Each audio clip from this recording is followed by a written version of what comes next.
For Christ's sake, is Jordan Peterson Jesus smuggling again? And must he do it to Sir Roger Penrose regarding the physics of consciousness?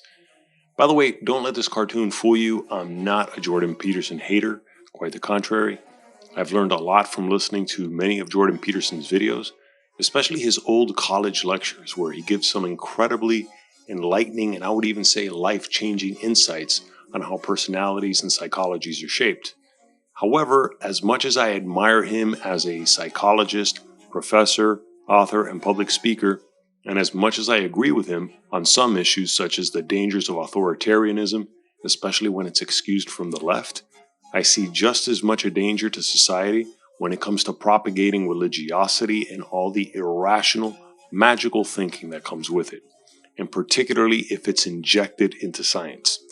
As for this drawing of Jordan Peterson smuggling Jesus in a Persian rug, like Cleopatra was smuggled into Julius Caesar's personal quarters rolled up in a carpet according to legend, my drawing was inspired by the term Jesus smuggling, which was coined by Eric Weinstein. And here it is explained a lot more eloquently than I can by Douglas Murray when he moderated one of Jordan Peterson's debates about the existence of God with Sam Harris. I discovered a terrific phrase the other day that our mutual friend Eric Weinstein came up with. We were talking about the manner in which you can discuss within the sciences certain scientific problems.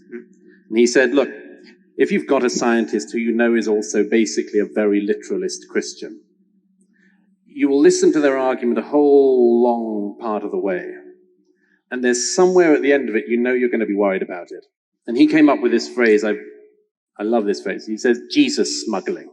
Right. Yeah. Jesus smuggling is, you're going to follow all the way. Yes, yes. And then the worry is that when you get to the bit that you're not so good on, that's when they're going to smuggle in Jesus. Yeah. My suspicion is that you have a reservation about some of what Jordan is saying on substructures, on stories, and much more, because you're worried that at some point, either on this stage or off it, at some point when you're not looking. No, yes, or when I am looking. He's going to Jesus smuggle you. Yeah. That's it. Well, is that fair? Yeah. I was thinking maybe I'd just carry him in on a cross. Yeah, right. So what does Jesus smuggling have to do with Sir Roger Penrose, the Nobel Prize-winning physicist and mathematician? Everything, considering Jordan Peterson's latest interview with Roger Penrose about the physics of consciousness. Before I listened to the video, I had bet myself $5 that somehow, some way, Jordan was going to Jesus smuggle, or at the very least, shoehorn God into the conversation. And I was correct. And I paid myself $5 by taking it out of my right pocket and placing it in my left. And here are some of those moments. At least the ones where Jordan shoehorns in God or tries to Jesus smuggle him in. I'm still struggling to understand what you think consciousness does. It does understand. Yes. You see, I think probably you're trying to make me be more specific than I can be, because I don't know what it is that, how to make a device that can understand something. So I'm just trying to say that whatever understanding is, it's not a computational process. Jordan seems to want to believe that consciousness is somehow God himself trying to communicate through us. And that shows a lack of imagination when it comes to understanding something like consciousness. If every time you stumble into a mental block about things you don't understand and just assume, well, that must be God, it goes to show that you're not thinking hard enough about the issue. One of the things I've been wondering, I looked at all your diverse contributions and I thought, wow, there's a lot of things happening in a lot of different places, but there must be there's something that's not random. There's something at work that's a kind of a uniting principle that might be, I don't know, it might be the problem that you're trying to solve in some deepest way that's uniting all these elements of exploration and interest. I don't know, you're asking too hard a question. It's not that Jordan is even asking too hard of a question. He's just Jesus smuggling once again.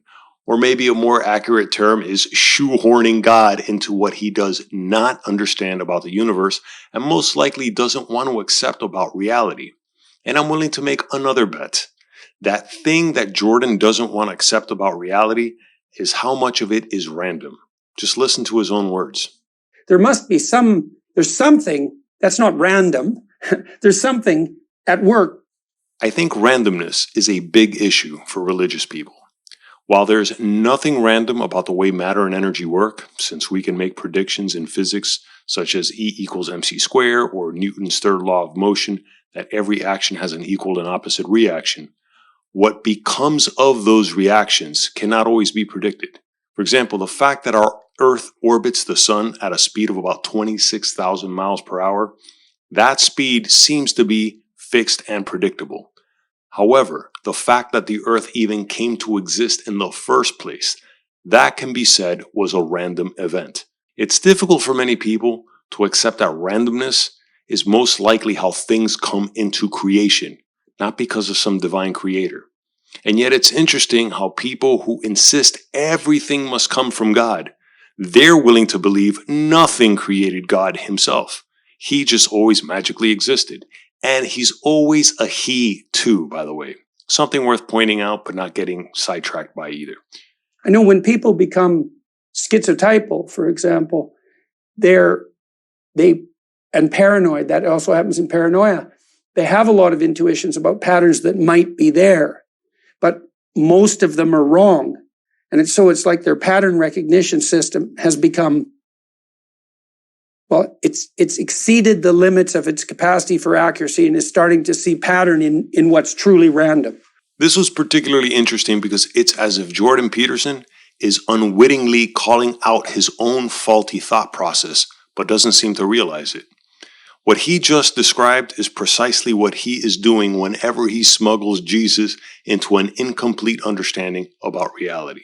What's going on in consciousness, in my view, is not yet part of current physics. So I'm trying to say that although we have very good theories about how things behave, bodies behave, they're not good enough yet to tell us how the conscious human brain operates. So do you allow your imagination to wander into the domain of metaphysical speculation about that? I mean, no, he doesn't. That's why he's a physicist and not a psychic tarot card reader, or worse yet, a religious televangelist. People like Sir Roger Penrose don't stop doing science when they hit a stumbling block and think, oh, this must be God. No, they go back to the drawing board, double check their calculations, and think a little harder. And that's the problem with religiosity. It's bad enough that it fosters tribalism and all the horrors that can spring from that. But religiosity keeps people from thinking further about solving problems. It's basically lazy thinking. But anyway, people often refer to it as the Wigner view, that it's a conscious being who makes the measurement. That's not my view. My view is that it's almost the opposite of that view, that there is an objective physical process. You don't think that a conscious observer per se is necessary to collapse the waveform? Absolutely. That is what I'm agreeing with you. Yeah. I don't believe that, yes. But you do think that, if I'm not mistaken, that the presence of an observer in the universe, that is to say, or the observation of the universe by us, is that true to say is fundamental to the universe? Not really. This is what I love about Roger Penrose. He is not playing this stupid game of hide and go seek God in the universe or consciousness. It's as if Jordan Peterson and the other guy, Stephen Blackwood, are two Jehovah's Witnesses trying to sell Roger Penrose some crappy Watchtower magazine. And so you said that there would be a reality independent of consciousness, but I'm curious, when you think of a reality independent of consciousness, what are the attributes of that reality? Like, is it a field of quantum potential? Is it? I'm not quite sure I understand the question. What I found most interesting about the interview is how Jordan Peterson needlessly complicates ideas. And it's evidenced in the number of times Roger Penrose has to make statements like these. Yeah, I guess I have to understand what you're saying a bit better. And while some people must be thinking, Jordan is just too deep even for a theoretical physicist like Roger Penrose, I think the opposite is true. Others have pointed out how Jordan Peterson is needlessly wordy and verbose, but for a public intellectual like him, who has such a large audience, almost close to 5 million subscribers on YouTube alone, it's worth pointing out as often as possible. A few years back, I did this other cartoon about Jordan Peterson, riding on horseback as Don Quixote about to save Jesus from a windmill, with his own horse calling him a pompous windbag. I admit it was a little mean-spirited. However, these are his words. He really has said things like this. I've become convinced that the fundamental presuppositions of our very functional cultures are nested immovably in a metaphorical substrate. And when you enter that metaphorical substrate, you're in the domain of religious phenomenology. And I don't doubt that he believes that. However, that does not prove God is real. But to many people, flowery language like this sounds really intelligent and deep. And for anybody who wants to believe in God, that probably comes across as scientific evidence and by a professional psychologist, no less. But the problem is that way of thinking is not helping many people make the best decisions with their lives. It's one thing to encourage people to set their house in perfect order before criticizing the world, according to Jordan Peterson's 12 Rules for Life. It's another thing to encourage people to mislead themselves by misinterpreting reality, especially when they get carried away with their own emotions, much like Jordan Peterson does whenever he smuggles Jesus into public speeches where there aren't people like Douglas Murray or Sam Harris to challenge and rein him in. Here's an example of that in another Jordan Peterson video, Solving the Problem of Human Perception. And this was at the University of Cambridge, no less. This is how far up this level of magical thinking goes, all the way to the universities. It's not just leftist wokeism, Marxism, and postmodern thinking that sets back many universities. So does religious conservatism. The title of this video caught my attention because I thought for sure Jordan Peterson was going to strictly stick to scientific ideas, since he begins by talking about the neuropsychology of anxiety and artificial intelligence. Yet, just like clockwork, towards the end, it's all about how Jesus represents all that is worth aspiring to as a human being, and without directly saying it, but definitely insinuating it, he treats that as evidence for God. And not just any God, not Osiris, not Zeus, not Apollo, not even Allah. No, it's the Judeo-Christian God who begot his only son Jesus, who happens to be God himself just because it says so in the New Testament, not even the Old one. And if you don't believe that, you're going to burn in hell forever. By the way, that is a telltale sign of how religions are false. There's always a threat attached. You don't believe in Jesus, you're burning in hell forever. Don't believe Muhammad was the ultimate prophet of Allah, we're going to kill you. Don't believe in the Hindu caste system, you're doomed to reincarnate as a cockroach for the next 1,000 years. But you don't get those threats with scientists like Sir Roger Penrose. If you don't agree with him that the universe doesn't need a creator who's mysteriously communicating to us through our consciousness, that's fine by him. He's not going to condemn you to eternal damnation and much less kill you. Coming back to this video about solving the problem of human perception, Jordan gets quite emotional about it too, and I'm not making fun of that. But it seems more than just performative melodrama with Jordan Peterson. Part of his appeal is his genuineness. I do not doubt he feels this strongly about these demonstrably false conclusions. It does make me wonder, however, does Jordan Peterson suffer from some form of hyper-emotionality or intermittent bouts of hypomania? Because that's not the only video where Jordan gets swept up by his emotions. There's quite a few of them.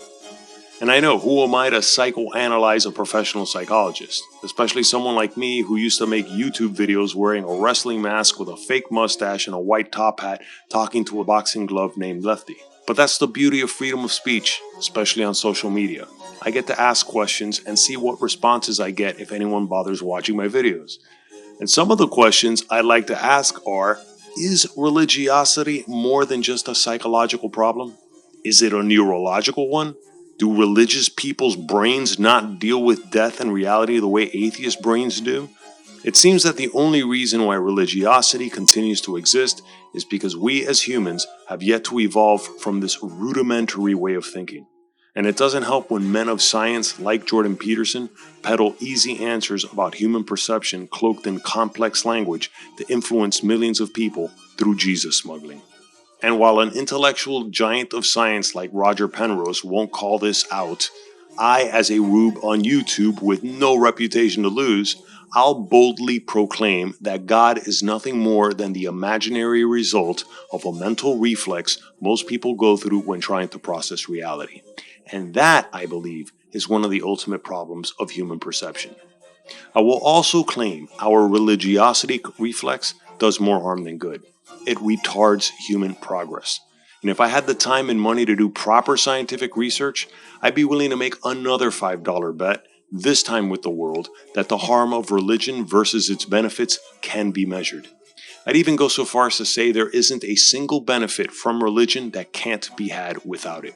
Because the real danger of the reflexive religiosity to settle for easy answers is that it doesn't always conclude with supernatural, supreme beings. It sometimes leads to secular thinking in the form of collective conformity, where the masses end up following sadistically psychopath leaders and their horrible ideas. And then those horrible ideas become a religion of their own, like Marxism and communism. Here's where I think Jordan Peterson does a great service to society when he points those problems out. When he talks about Stalinism and Nazism, which weren't led by entirely atheist men. Joseph Stalin and Adolf Hitler were arguably religious. However, their grip on power, especially under Joseph Stalin, can easily be misinterpreted as being atheist. But it wasn't atheism that was the problem. It was communism and treating that like a religion.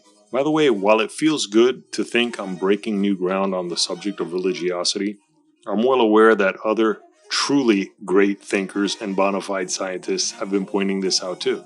For example, not only did Eric Weinstein come up with the catchphrase Jesus smuggling, but his brother, Brett Weinstein, a biologist, summed up the function of religions as being literally false but metaphorically true, which is a great observation. There's also Robert Sapolsky, a neuroscientist, who has concluded that religion is nature's antidepressant. However, there does seem to be a slight wink and a nod by scientists like Brett Weinstein and Robert Sapolsky, which suggests that maybe religious people are onto something that atheists haven't figured out. And while I don't want to put words in their mouths, it's as if they're suggesting people need religion instead of reason and science. No, we don't. This does not help. It's not a good idea to continue encouraging people to base major life decisions on false information, let alone magical thinking. We can solve so many more of our problems and live meaningful, purposeful lives, but only if we get past these rudimentary, reflexive ways of thinking about reality. We need to get away from these dangerously misleading thought patterns, no matter how metaphorically true they may be. After all, we'll get to the literal truth a lot faster after we bypass the bullshit. If I got anything wrong in this video, please let me know in the comments down below. But if you like this video, please give it a thumbs up, subscribe to the channel, and hit the notification bell for upcoming videos. And check out the links down below for my original art and merchandise that I have for sale. And thanks for watching.